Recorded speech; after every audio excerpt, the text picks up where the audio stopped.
L'Amérique traverse aujourd'hui une crise d'une rare intensité, une crise qui touche directement le quotidien des familles, jusque dans ce qu'il y a de plus simple, se nourrir. Des supermarchés qui étaient autrefois des repères stables, presque immuables, ferment les uns après les autres à une vitesse que personne n'aurait pu imaginer.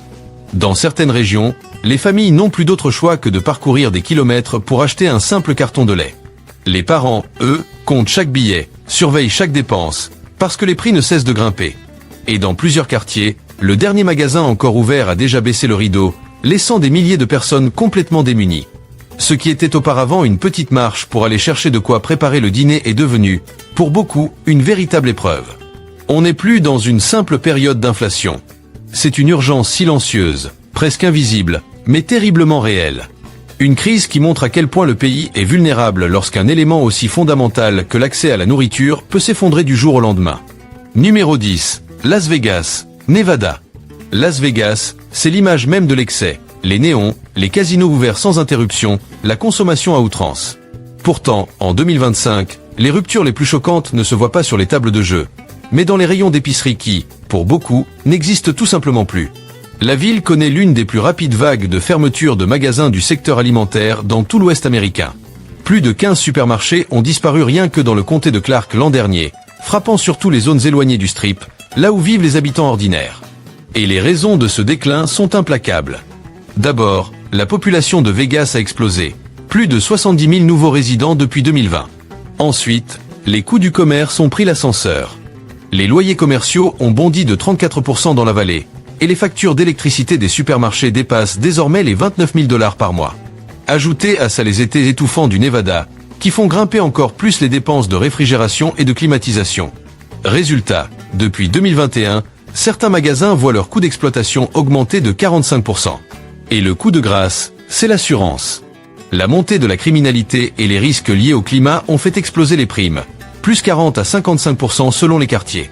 Pour les supermarchés installés dans les zones les moins aisées, absorber ces dépenses est devenu impossible. Dans l'est de Vegas, au nord de la ville ou encore dans certains secteurs de Spring Valley, les chaînes ont préféré plier bagages. Elles laissent derrière elles des bâtiments vides, couverts d'affiches à louer qui se décolorent sous le soleil du désert. Les habitants en subissent pleinement les conséquences. Dans plusieurs quartiers, le supermarché le plus proche se trouve désormais à 4, parfois 6 miles. Beaucoup doivent se rabattre sur des magasins discount ou de petites supérettes où l'offre est limitée et rarement nutritive. L'inflation n'arrange rien. Les prix de l'alimentation ont bondi de presque 19% dans le sud du Nevada depuis 2022, l'une des hausses les plus fortes du pays. Au final, derrière les hôtels de luxe et les immenses complexes touristiques, c'est une ville entière qui peine à se nourrir. Les quartiers privilégiés comme Summerlin ou Henderson conservent leurs supermarchés étincelants, mais les zones populaires, elles, voient leurs options disparaître. Vegas découvre une vérité brutale. Une ville bâtie sur l'idée de consommation illimitée ne peut pas tenir si ses propres résidents n'ont même plus accès à l'essentiel. Le Strip, lui, continue d'attirer des millions de visiteurs, mais les quartiers derrière brillent de moins en moins, et certains ont faim. Numéro 9. Los Angeles, Californie. Los Angeles, symbole de richesse, de culture et d'opportunité, fait face à une crise bien plus grave que les embouteillages ou le prix du logement. Ces supermarchés ferment à un rythme qui révèle un déséquilibre économique profond. En 2025, plus de 20 épiceries, Ralph, Von, Food 4Les et d'autres chaînes locales ont annoncé leur fermeture dans le comté de Los Angeles. Dans une région qui abrite 10 millions d'habitants, c'est un choc colossal. Pour les distributeurs, tenir un magasin alimentaire à la haie est devenu un cauchemar financier. Les loyers commerciaux ont bondi de plus de 50% depuis 2020, atteignant parfois plus de 60 $ le pied carré dans certains quartiers. Les factures énergétiques, elles, dépassent régulièrement les 35 000 $ par mois pour les grandes surfaces, alimentées par des étés de plus en plus chauds et par les tarifs élevés de l'électricité en Californie. À cela s'ajoutent les hausses du salaire minimum et les coûts alimentaires qui ont grimpé de 27% en 3 ans. Autrement dit, l'équation est perdante dès le départ. La sécurité vient enfoncer le clou. Les pertes liées au vol ont presque doublé depuis 2021, et certains magasins des quartiers les plus touchés signalent plus de 10 000 $ de pertes chaque semaine. Les primes d'assurance dans les zones considérées à risque ont elles aussi explosé, plus 70%. Beaucoup de chaînes ont donc choisi d'abandonner des magasins qui constituaient pourtant des piliers pour les communautés locales. Les conséquences humaines sont lourdes. À Southla, Boyle Heights, Watts ou dans plusieurs secteurs de la vallée de San Fernando, les habitants doivent désormais parcourir entre 5 et 7 miles pour acheter leurs produits de base. Le transport public n'aide pas vraiment, et les services de livraison coûtent trop cher pour des familles qui luttent déjà pour joindre les deux bouts. La précarité alimentaire dans le comté atteint aujourd'hui 24 à 25%, l'un des taux les plus élevés du pays. Et ce qui rend la réalité encore plus dure, c'est le contraste. Pendant que des zones comme Santa Monica, Pasadena ou Beverly Hills continuent de profiter de supermarchés haut de gamme et de chaînes bio luxueuses, les quartiers populaires voient les vitrines se fermer et les options disparaître. Los Angeles, la ville de l'abondance, devient un patchwork où l'accès à la nourriture dépend presque du code postal. Les analystes préviennent, si les fermetures se poursuivent jusqu'en 2026, des millions de résidents pourraient s'enfoncer encore davantage dans la crise, cachés derrière les palmiers et les lumières d'Hollywood. Numéro 8, Atlanta, Géorgie. Atlanta, souvent décrite comme le moteur économique du Sud, fait face à un défi bien plus profond qu'une simple hausse des prix ou un problème de logement. L'accès à la nourriture s'effrite, quartier après quartier, et transforme la ville de l'intérieur. Ce qui se passe en 2025 ressemble moins à une restructuration commerciale qu'à un vidage progressif de la ville. Une douzaine de supermarchés, Kroger, Publix et d'autres chaînes locales ont mis la clé sous la porte dans l'agglomération, et la tendance est claire. Ce sont les communautés les plus vulnérables qui sont touchées en premier. La croissance d'Atlanta n'est pas venue sans coût. Les loyers commerciaux pour les surfaces adaptées à des supermarchés ont augmenté de 38% en 4 ans. Les factures d'électricité atteignent désormais 27 000 $ par mois pour un magasin de taille moyenne. L'inflation a fait grimper les prix de gros des denrées alimentaires de près de 20% depuis 2022, pendant que les coûts de main-d'œuvre ont bondi de 25%. Autrefois, un supermarché se contentait d'une marge d'environ 2%. Aujourd'hui, cette marge est devenue une perte assurée. Même les géants du secteur préfèrent se retirer plutôt que d'absorber un tel déficit. Mais la crise d'Atlanta est aussi géographique. Contrairement aux grandes villes du Nord, la métropole est très étendue. Perdre un seul supermarché peut isoler des dizaines de milliers de personnes. Dans le sud d'Atlanta et dans certaines parties du comté de DeKalb, les habitants doivent parcourir entre 5 et 8 miles pour trouver des fruits et légumes frais. En voiture, cela coûte cher. Et en transport partagé, la facture peut dépasser 60 $ par semaine. Les transports en commun, eux, ne desservent pas toujours les zones où se trouvent les grands centres commerciaux. L'accès à la nourriture est en train de devenir un privilège réservé à ceux qui ont une voiture. Conséquence directe, l'inégalité nutritionnelle explose. Les familles des quartiers les moins favorisés n'ont souvent comme option que les stations-service ou les magasins à 1 $, où les produits frais sont inexistants. Les hôpitaux de Fulton et de DeKalb constatent une hausse des maladies liées à l'alimentation, hypertension, diabète, obésité infantile, une évolution qui suit de près la fermeture des supermarchés. Atlanta continue d'afficher ses gratte-ciel, ses studios de cinéma et ses campus technologiques, mais cette image brillante masque une fracture invisible. La richesse se concentre dans le nord, pendant que le sud se bat pour accéder au minimum vital. Les experts estiment que si la tendance actuelle se poursuit, près de 30% du sud d'Atlanta pourrait être classé comme désert alimentaire d'ici 2026. Atlanta n'est pas à court de nourriture. Elle manque de lieux où l'acheter. Numéro 7. Cleveland, Ohio.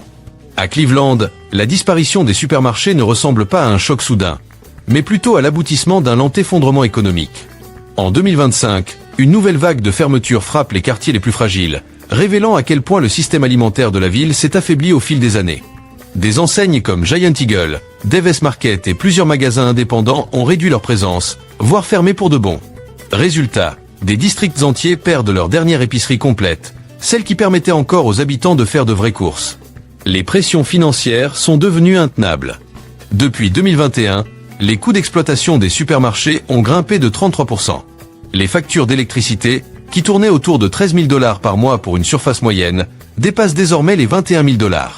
À cela s'ajoutent les perturbations de la chaîne d'approvisionnement et la hausse du coût du travail. Même le transport essentiel dans une ville qui dépend des liaisons entre le Midwest et la côte est a bondi de près de 40%. Avec des marges déjà très faibles, chaque mois plonge les chaînes un peu plus dans le rouge. Mais Cleveland vit cette crise plus durement que d'autres villes. C'est l'une des métropoles les plus pauvres du pays, avec un taux de pauvreté qui tourne autour de 30%. Ici, la moindre fermeture provoque un séisme social. Dans des quartiers comme Glenville, Slavic Village ou certaines zones de l'Ouest, les habitants doivent maintenant parcourir entre 4 et 7 miles pour trouver des produits frais. Une distance énorme pour ceux qui n'ont pas de voiture ou qui ont du mal à se déplacer. Les bus sont rares, les services de transport coûtent cher, et les livraisons en ligne ajoutent des frais que beaucoup ne peuvent pas payer. L'alternative: des dépanneurs et des petites épiceries de quartier où les fruits sont quasi inexistants et où les produits transformés remplissent les étagères. La précarité alimentaire dépasse aujourd'hui 28%, et les banques alimentaires croulent sous la demande. Elles servent 25 à 35% de familles en plus qu'avant la pandémie. La crise de Cleveland n'est pas un accident. C'est la conséquence directe de décennies de désinvestissement. Les banlieues aisées comme Lakewood ou Rocky River conservent leur marché stable, tandis que les quartiers défavorisés voient leurs dernières options disparaître. Cleveland ne se fait pas distancer. Elle est laissée derrière. Numéro 6. Philadelphie, Pennsylvanie. Philadelphie se retrouve, elle aussi, au bord d'un effondrement silencieux mais catastrophique, la disparition progressive de ses supermarchés. En 2025, plus de 15 magasins de la région métropolitaine, Shoprite, Fresh Grocer et même des chaînes nationales ont fermé ou annoncé leur fermeture prochaine. Pour une ville de plus de 1,5 million d'habitants, c'est un bouleversement majeur. La racine du problème est simple. Les coûts ont atteint des niveaux impossibles à absorber. Les loyers pour les grandes surfaces ont grimpé à 35-40 $ le pied carré, soit une hausse de 45% depuis 2020. Les factures d'électricité passent facilement au-dessus des 30 000 $ par mois, et les prix de gros de l'alimentaire restent supérieurs à 17% d'inflation.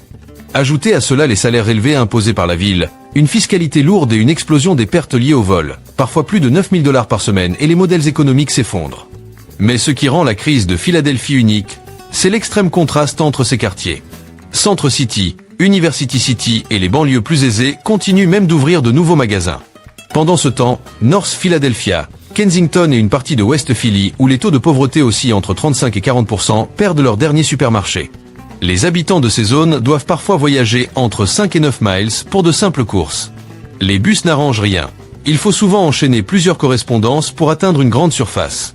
Et les services de livraison, déjà chers, deviennent inaccessibles pour les foyers les plus précaires.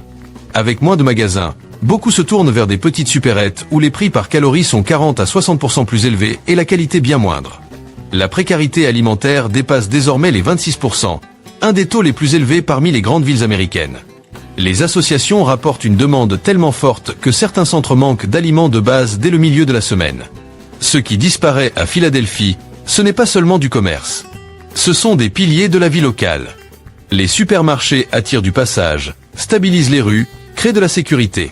Quand ils ferment, tout un quartier perd son équilibre économique. Philadelphie assiste à une lente érosion de son quotidien, et contrairement aux fermetures, les dégâts, eux, risquent d'être durables. Numéro 5. Baltimore, Maryland. À Baltimore, l'effondrement du secteur alimentaire ne vient pas d'un seul mauvais tournant, mais d'années de tensions qui finissent par éclater. En 2025, plus d'une douzaine de supermarchés ont fermé, Giant, Safeway, Shoper, mais aussi de nombreux commerces indépendants qui servaient de bouée de sauvetage pour des quartiers entiers. Et ici, la situation est encore plus grave qu'ailleurs. Les fermetures ne traduisent pas seulement des difficultés économiques, elles témoignent d'un abandon profond, d'une rupture structurelle. Les coûts d'exploitation ont explosé. Les factures d'électricité dépassent désormais 28 000 $ par mois, soit une hausse de 41% depuis 2020. Les loyers ont augmenté de 34%, les dépenses de sécurité ont doublé, et certaines enseignes rapportent jusqu'à 12 000 à 15 000 $ de pertes hebdomadaires liées au vol. Pour ne rien arranger, plusieurs assureurs se sont complètement retirés de certains codes postaux de Baltimore. Les chaînes doivent se self-assurer, ce que seules les plus grandes entreprises peuvent tenter, et même elles commencent à renoncer. Mais c'est sur le plan humain que Baltimore paie le prix le plus lourd. La ville a un taux de pauvreté d'environ 23%, mais dans certains quartiers comme Sandtown, Uptown ou Broadway East, il dépasse les 35%. Ces zones étaient déjà des déserts alimentaires. Les fermetures de 2025 les ont transformées en zones mortes, des endroits où l'accès à la nourriture fraîche est quasiment inexistant. Les habitants doivent parcourir 6 à 9 miles pour trouver des fruits et légumes. Sans voiture, cela signifie 2 heures de bus aller-retour, ou se rabattre sur des supérettes où les prix sont 50 à 80% plus élevés par calorie. La précarité alimentaire explose. Plus d'un foyer sur 3 est désormais touché. Les banques alimentaires sont submergées avec une hausse de 40 à 50% de la demande. Chaque fermeture provoque une réaction en chaîne. Des emplois disparaissent, les rues perdent du passage, la criminalité augmente et les quartiers s'enfoncent encore davantage. À Baltimore, la crise alimentaire n'est pas un problème commercial. C'est une perte de confiance totale. Les distributeurs envoient un message que les habitants ressentent depuis longtemps. Les communautés les plus vulnérables ne disposent plus de filets de sécurité. Et maintenant, plus d'accès à la nourriture non plus. C'est le point de rupture de Baltimore. Pas spectaculaire. Pas bruyant. Juste terriblement destructeur. Numéro 4. Memphis, Tennessee. À Memphis, c'est un véritable effondrement du commerce alimentaire qui redessine le quotidien des habitants. En 2025, plus d'une dizaine de supermarchés majeurs ont fermé dans la métropole. Des enseignes comme Kroger, Superlo ou encore des marchés de quartier présents depuis des décennies ont tout simplement disparu. Mais ce qui frappe ici, ce n'est pas seulement une nouvelle page de l'histoire de l'inflation américaine. Non, Memphis traverse une crise alimentée par une inégalité extrême et des coûts d'exploitation devenus intenables. La ville figure régulièrement parmi les plus pauvres du pays, avec un taux de pauvreté qui tourne autour de 25%. Dans un tel contexte, perdre des supermarchés complets n'est pas juste inquiétant, c'est dramatique. Les chiffres parlent d'eux-mêmes. Les factures d'électricité pour un magasin de taille moyenne dépassent désormais les 26 000 $ par mois. Les assurances ont augmenté de 45 à 60%. Et les coûts logistiques restent bloqués entre 20 et 25% au-dessus de leur niveau d'avant 2020. Avec des marges réduites à 1 ou 2%, les commerces n'avaient tout simplement aucune chance de s'en sortir. Le plus alarmant, c'est que ces fermetures touchent surtout les zones déjà les plus fragiles. Dans des quartiers comme South Memphis, Frasé ou Orangemount, les résidents ont perdu leur dernier supermarché. Pour trouver des produits frais, certains doivent maintenant parcourir plus de 7 miles. Et dans une ville où beaucoup dépendent de bus irréguliers, ce simple trajet devient une mission quasi impossible. Résultat, des familles entières se tournent vers les fast-foods ou les stations-service pour se nourrir au quotidien. Les médecins parlent déjà d'ondes de choc sanitaire, diabète, hypertension, obésité, des problèmes déjà très répandus qui explosent encore plus. Pendant ce temps, les zones aisées comme East Memphis voient l'arrivée de nouveaux magasins, parfois même haut de gamme. Le contraste révèle l'immense fracture économique de la ville. D'un côté, l'embarras du choix, de l'autre, la lutte pour accéder à une alimentation de base. Les associations locales sont débordées. Elles enregistrent 30 à 40% de demandes supplémentaires pour des colis d'urgence. Et les experts tirent la sonnette d'alarme. Si rien ne change, près de la moitié des quartiers pauvres de Memphis pourraient devenir officiellement des déserts alimentaires d'ici 2026. Ce que vit Memphis, ce n'est plus une crise des supermarchés. C'est une véritable crise humanitaire, et les plus vulnérables en paient déjà le prix fort. Numéro 3. Kansas City, Missouri. À Kansas City, une autre vague discrète mais dévastatrice est en train de frapper. L'une des pires séries de fermetures de supermarchés du pays, et pourtant l'une des moins médiatisées. En 2025, la région a perdu, dans un quasi-silence, plus d'une douzaine de magasins. Price Chopper, Ivy, plusieurs Sunfresh, des commerces qui faisaient figure de piliers pour des quartiers entiers. Mais le problème ne se limite pas au nombre de fermetures. Ce qui inquiète vraiment, c'est leur localisation. Les coûts d'exploitation ont écrasé les entreprises. Les dépenses en énergie pour un magasin moyen dépassent maintenant 24 000 $ par mois, soit 35% de plus qu'en 2021. Les assurances ont bondi de près de 50%, surtout dans les zones jugées à risque. Et les pertes hebdomadaires liées au vol atteignent parfois 7 000 $ ou plus. Même des chaînes régionales autrefois solides sont forcées de quitter les secteurs les moins rentables. Et dans une métropole aussi étendue, divisée par des frontières d'État et un système de transport peu connecté, chaque fermeture devient un véritable drame. Quand un supermarché ferme, le prochain peut se trouver à 6, 8, parfois même 10 miles. Dans les quartiers de l'East Side ou certaines zones du comté de Wyandotte, où la pauvreté dépasse les 30%, ce genre de distance devient tout simplement infranchissable. La conséquence, un bond de l'insécurité alimentaire, désormais à 24%, et une explosion de la demande dans les banques alimentaires locales. Certaines distribuent aujourd'hui 2 fois plus de nourriture qu'avant la pandémie. Pendant ce temps, les banlieues prospères comme Overland Park ou Liberty continuent de se développer, ouvrant même des magasins haut de gamme, alors que les quartiers centraux perdent leur dernier point de vente. La crise de Kansas City n'a rien d'un grand choc brutal. C'est une lente dégradation, presque invisible, mais qui, bloc après bloc, divise la ville en deux mondes, celui où l'on a le choix et celui où on n'en a plus. Numéro 2, Chicago, Illinois. Chicago, de son côté, fait face à l'une des crises alimentaires urbaines les plus alarmantes du pays. Rien qu'en 2025, plus de 20 supermarchés de la ville et de la banlieue ont fermé ou annoncé leur fermeture. Englewood, West Garfield Park, South Shore, aucune zone fragile n'est épargnée. Et il ne s'agit pas de fermetures temporaires. Ce sont des effondrements structurels. Chicago est une ville extrêmement chère à exploiter. Les factures d'électricité pour un grand supermarché dépassent désormais 32 000 $ par mois. Les loyers commerciaux ont augmenté de 40% en seulement 4 ans. Et les pertes liées au vol ont quasiment doublé, poussant les assurances à augmenter leurs tarifs de 60 à 70%, surtout dans les quartiers classés à haut risque. Avec des marges déjà en dessous des 2%, la plupart des commerçants ne peuvent tout simplement plus tenir. Le choc est particulièrement violent dans les secteurs sud et ouest de la ville, où la pauvreté dépasse 25 à 30%, où les moyens de transport sont limités. À chaque fermeture, c'est un nouveau lien vital qui disparaît. Certaines familles doivent désormais parcourir 6 à 8 miles pour trouver un magasin abordable. Pour beaucoup, Cela signifie des trajets interminables en bus, ou des courses en voiture partagées qu'elles ne peuvent pas se permettre. L'insécurité alimentaire dépasse désormais 20%, et les associations communautaires sont submergées par les demandes. La célèbre scène culinaire de Chicago se transforme lentement en deux réalités distinctes. Un monde rempli de commerces gastronomiques et de services de livraison privés, et un autre où trouver des fruits ou des légumes frais relève presque de l'exploit. Ce qui se passe à Chicago n'a rien d'un simple ajustement commercial.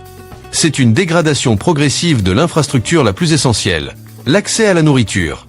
Et les quartiers les moins armés pour encaisser le choc sont encore une fois les premiers touchés. Numéro 1, San Francisco, Californie. Et au sommet de ce classement, San Francisco. Une ville symbole de richesse mondiale, mais qui fait aujourd'hui face à une crise des supermarchés révélatrice d'un profond déséquilibre économique. En 2025, plus d'une douzaine de grandes enseignes, Safeway, Whole Foods et plusieurs chaînes locales ont fermé ou annoncé leur départ de la ville et de la région de la baie. Pourquoi? Un véritable cocktail explosif. Les loyers commerciaux restent parmi les plus élevés du pays, dépassant souvent 70 $ le pied carré. Faire tourner un supermarché de taille moyenne coûte maintenant plus de 40 000 $ par mois en énergie. Ajoutez à cela des assurances qui ont bondi de 50% en 2 ans, et des pertes liées au vol pouvant atteindre 10 000 $ par semaine. Même les géants du secteur ne tiennent plus le rythme. Mais, comme toujours, les conséquences ne sont pas les mêmes partout. Les quartiers riches, comme Pacific Heights ou Noé Valley, conservent leurs magasins premium. En revanche, des zones comme le Tenderloin, Bayview Hunter Point ou La Mission voient disparaître leurs commerces essentiels les uns après les autres. Dans une partie du sud-est de la ville, le supermarché le plus proche est désormais à 4 ou 6 miles. Une distance colossale pour ceux qui n'ont pas de voiture. L'insécurité alimentaire atteint presque 18%. Un chiffre incroyable pour une ville où les milliardaires se comptent par centaines. Les banques alimentaires croulent sous la demande, certaines accueillant 40% de familles en plus par rapport à l'année passée. La crise de San Francisco révèle une contradiction brutale. Une concentration immense de richesses dans une ville où l'accès à quelque chose d'aussi basique que la nourriture est en train de s'effondrer. Le décor reste brillant, mais le sol, lui, se fissure.